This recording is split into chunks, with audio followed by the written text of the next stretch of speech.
Myself Neeru Kumari. Welcome to 11th Commerce Accountancy classes. It's part 2 of chapter 3, that is accounting principle. The topic that we cover today is the kind of accounting principle, and today we covered about the accounting assumption. Let's start. Kinds of accounting principles. There are two types of accounting principle or two kinds of accounting principle, that is accounting concepts or that we also call accounting assumptions, and the next one is the accounting conventions. Today we discuss about the accounting concepts or the assumption. There are 11 accounting concepts. 3 accounting concepts are as per Accounting Standard 1, and we also discuss today the other accounting concept in which we discuss remaining ones. Let's start with the accounting concept as per Accounting Standard 1. The first one is going concern concept. According to this concept, it is assumed that business will be continue or exist for the long period of time. On the basis of this assumption, all the accounting records are maintained. The next accounting concept is consistency concept. The accounting, in order to increase or improve the consistency of accounting, it is necessary that accounting method should remain consistent from one year to another. Means accounting method should not be changed by the accountant year to year, because due to this it is difficult in comparison of two different financial year, financial statement or financial position. The next one is accrual concept.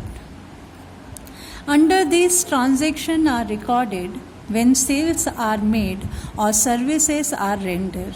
It is immaterial whether cash is received or not. Means in accrual concept, we record all the transaction related to the current year, whether it is monetary or non-monetary by nature. Means whether it is cash transaction or non-cash transaction.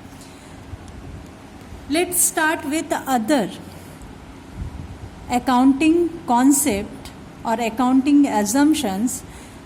The first one is business entity concept. According to this concept, business is treated as a unit, separate and distinct from its owner.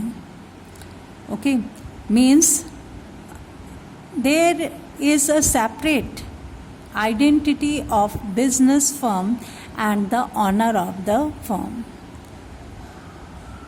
And the example is whatever amount invested by the proprietor in the business is treated as the liabilities, internal liabilities. Means proprietor is also treated as a creditor of the business. The next one is the money measurement concept. Only according to this concept, only those transactions are recorded in the books of account which are measured in terms of money.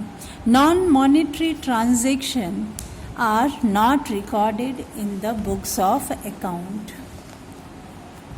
The next accounting concept or assumption is accounting period concept. It is true that the true result or the correct result of the business operation can be ascertained only when the business completely wound up or shut down. That will be little used for the proprietor and others. Thus, the entire life of the firm is divided into time interval, that is 12 months. And when we talk about the accounting period that followed by the accountant, there are the two types of accounting period, that is financial year and the calendar year. The duration of financial year start from 1st April to 31st March, and the calendar year duration is 1st January to 31st December. The next accounting concept is the historical cost concept. According to this assumption or concept, all the assets are shown in the balance sheet at their original price or at that price on which it has purchased. The next concept is dual aspect concept. According to this concept, every transaction has dual aspect. Means each transaction affect two accounts. That's why when we record these transactions, one account is debited and one account is credited. It may be any one of these accounts. It may, or every transaction affect any of these account, means assets account, liabilities account or capital account. The next concept is revenue recognition or realization concept. According to this assumption, revenue, first of all, try to understand the concept of revenue. Revenue means the amount which is added to the capital as a result of business operation. And revenue is earned by the sale of goods and services. Revenue is deemed to be realized when the title or the ownership of goods has been transferred to the purchaser. Okay, so revenue deemed to realize when ownership of title or goods change. Then the next assumption is matching concept. It is important for the correct determination of net profit.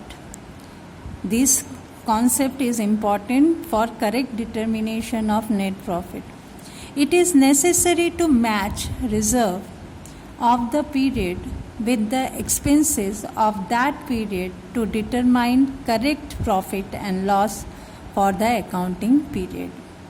This concept is followed while preparing financial statement. The last assumption is objectivity concept. According to this concept, transaction should be recorded in the objective manner, that is free from the personal bias or either management or the accountant who prepares the accounts. It is possible only when each transaction is supported by verifiable document that we call vouchers. So, that's all for today. Have a nice day.